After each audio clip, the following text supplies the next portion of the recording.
अभी पहला चरण ही खत्म हुआ है, 6 चरण बाकी हैं, नतीजे 4 जून को आने हैं, लेकिन बीजेपी खाता खोल चुकी है। सूरत में बीजेपी के उम्मीदवार मुकेश दलाल कल निर्विरोध जीत गए। कांग्रेस के प्रत्याशी का पर्चा खारिज हो गया। बीएसपी समेत निर्दलीय ने पर्चा वापस ले लिया।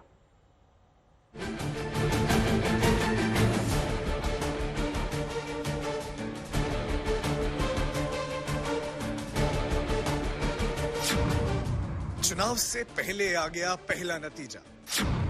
4 जून से पहले बीजेपी का खुला खाता।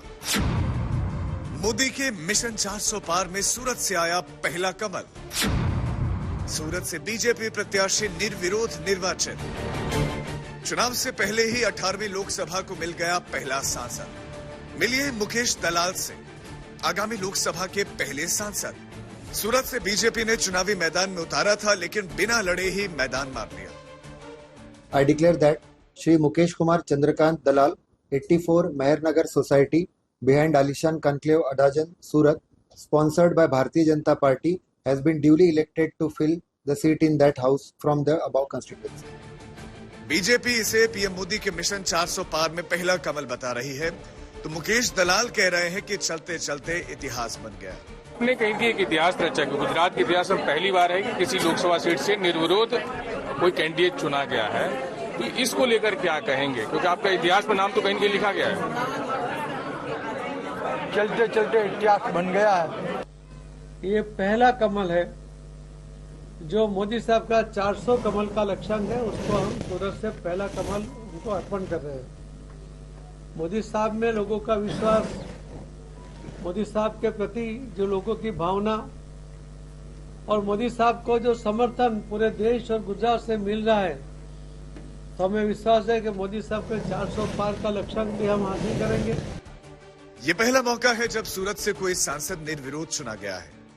इसकी वजह यह रही कि तकनीकी कारणों से कांग्रेस और उसके डमी प्रत्याशी का नामांकन रद्द हो गया, और इसके बाद बीएसपी प्रत्याशी समेत सभी 8 निर्दलीय प्रत्याशियों ने नामांकन वापस ले लिया। इस तरह बीजेपी के मुकेश दलाल अकेले प्रत्याशी रह गए। कांग्रेस इसके पीछे साजिश देख रही है, जबकि बीजेपी सारे आरोपों को नकार रही है। कलेक्टर के रिटर्निंग ऑफिसर के सामने ये बात रखी कि जो विसंगतता दिखती है तो इसको बुलाओ, सिग्नेचर एक्सपर्ट को इसका तहकीकात होनी चाहिए, इसको बुला के हमारे सामने इसकी क्रॉस इंट्रोगेशन होनी चाहिए। कोई भी बात नहीं है, जो न्यायिक प्रक्रिया का भाग है, ये भी नहीं किया गया। और दूसरे दिन हमारे पहले तो भाजपा को पता है कि जनता का मिजाज इसके खिलाफ है। पूरे गुजरात में और पूरे देश में लोगों ने मन बना लिया, भाजपा हटाओ देश बचाओ। इसलिए जनता का मिजाज से बचने के लिए चुनाव से भाग रही भाजपा। अगर हमारा कोई इन्वॉल्वमेंट है, हमने किसी का किडनैपिंग किया है, जबरदस्ती साइन किया है, तो उसका एक्सेप्ट सही है, मगर उसके ही कैंडिडेट, उनके ही समर्थक जब कहते हैं कि ये साइन मेरी नहीं है, वो एफिडेविट करके कह रहे हैं, तो हम तो उनको कभी मिले नहीं, हमने उनको देखा नहीं। ये कांग्रेस को देखना चाहिए। तो ये उनकी अपनी गलतियां छुपाने के लिए ऐसी बात करते हैं। आरोपों प्रत्यारोपों का दौर जारी है। कांग्रेस ने चुनाव आयोग से सूरत में फिर से चुनाव करवाने की मांग की है। कांग्रेस ने कोर्ट जाने का भी ऐलान किया है। जाहिर है ये बीजेपी की ऐतिहासिक जीत विवादों में घिर गई है। संजय सिंह राठौर के साथ ब्रजेश दोषी, सूरत, आज तक। ब्रजेश दोषी मेरे सहयोगी इस वक्त तमाम जानकारी के साथ जुड़ गए हैं। ब्रजेश, अब कांग्रेस के पास क्या विकल्प बचे हैं? वो शिकायत करेगी, फिर से नामांकन की प्रक्रिया होगी, चुनाव होगा, क्या कुछ उनके लिए अब उम्मीद बाकी है?